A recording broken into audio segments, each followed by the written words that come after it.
After the much-trumpeted success of D-Day, the Allies were jammed up against an indoctrinated and well-trained army in countryside that favoured the defender. Two vital elements had been underappreciated: the terrain of the area beyond the beaches and the tenacity of the German defenders. The bocage was not just hedgerows, it was impassable country. To those back in Washington or back in London, the map isn't moving at all. It was crucial to break out soon, but when and where? In order to break out, you've got to be able to sustain the tempo of operation. There is no greater density of German Panzer divisions anywhere in the world. It fell to the British to pin down superior forces, whilst we, the Americans, manoeuvred into position for the US breakout. This attrition suddenly opened up incredible possibilities. Allied commanders hurriedly adapted their initial plans and began the breakout to deploy their burgeoning forces. Operations Epsom, Bluecoat and Cobra blasted into the German troops. This was an Allied operation without primacy given to one nation or another.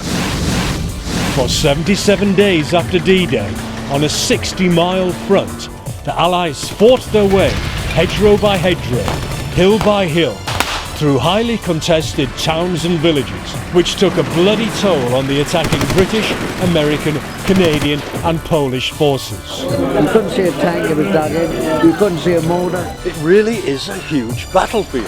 The numbers and logistics involved defy the imagination. Attritional rate were reaching figures only previously found in the First World War. Now the trenches have become hedgerows. And you just can't get over the top of it. The Americans haven't prepared for this kind of battle.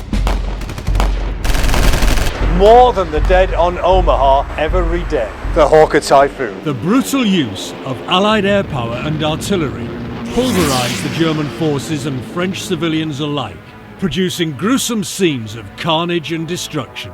32,000 French people were killed being liberated. The Allies now were angels of death and destruction.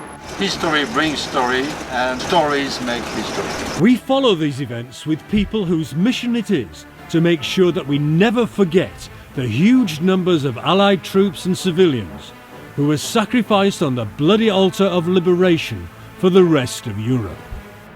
His P-47 crashed into the Marion family home. What was left of the Marion family remained here in the rubble. They had been fighting for 43 days. Their heavy artillery went to work. There weren't any Germans here. And the aircraft dropped their bombs again. General Leslie McNair Took a direct hit from American Air Force bombs. During the Battle of the Hedgerows, the morale of the troops will low down a lot. It's because they're fighting for the guy beside them, which is in fact what most of the Germans are doing as well. More or less a movie museum. It's one of the oldest houses in Mortain. This is the night of August 6th. There was a bomb shelter in the basement of that home. They were here and tried to communicate with the soldiers over the hill. It's Hill 314.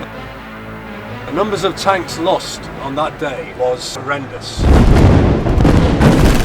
Here at St. James, 4,500 American soldiers are buried. Up to 52,000 British and Canadian casualties. The Poles put up one of the most heroic defensive actions. Here are buried 12,000 German. Their massive losses throughout the campaign and the slaughter at the Falaise Gap effectively ended the German occupation in northern France. Paris was next. Once again, our team travel in the footsteps of heroes through the Allied breakout, from the D-Day beaches across the Normandy battlefields that changed the tide of the war in Europe. This is the one, this is the road, and this is the bridge. This is Dickie's Bridge. So come with us and explore this decisive battlefield. The fight for liberation was not over on D-Day. For the Allies in Normandy, it had only just begun.